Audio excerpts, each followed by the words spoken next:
Well, Russia has begun scaling back its military forces in Syria. The Russian Defense Ministry says its North Sea naval fleet will be the first to leave. The flotilla, led by the Admiral Kuznetsov aircraft carrier, has been operating in the Mediterranean off the Syrian coast. Now, Russian bombers have carried out heavy airstrikes on anti-government rebels.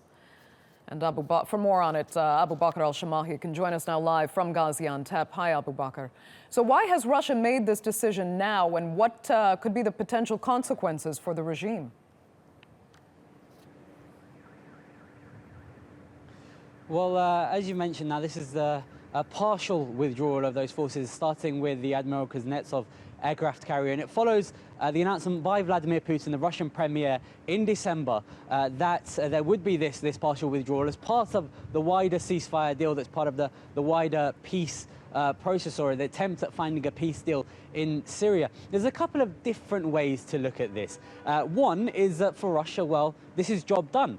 That the rebels have mainly been pushed out of all the major cities under their control, that Russia has swung the battle in Syria in the regime's favor, that the victory in Aleppo has now been secured, and that now they want to send a message to the Syrian regime that, well, now's the time for a peace deal. So this partial withdrawal effectively sends that message to the regime.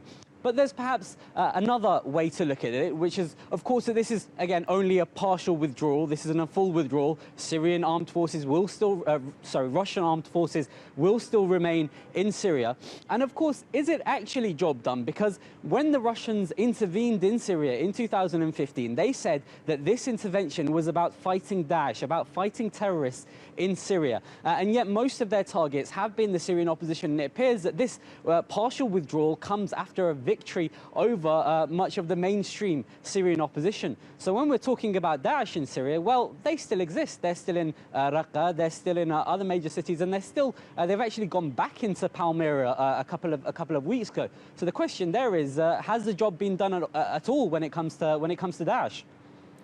And Abubakr, on another topic, how likely is it that Russia will actually take action, as Turkey has requested, to influence the regime's actions under the ceasefire that's currently in force now? Well, of course, Russia and Turkey are both guarantors for the different sides in Syria, and the Turkish request and what the Russians had said was that, you know, that they were going to be able to get the sides on the regime side to the peace table, to the table, and to a future peace conference in Astana.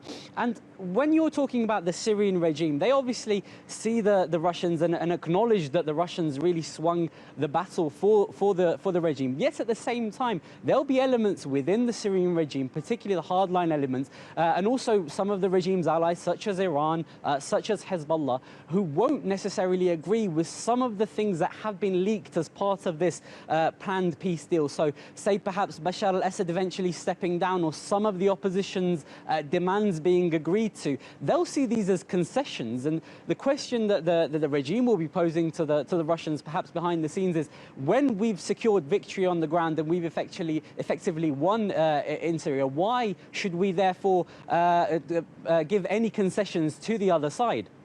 Okay. Abubakr Al Shamahi joining us there from Gaziantep. Thanks so much for that.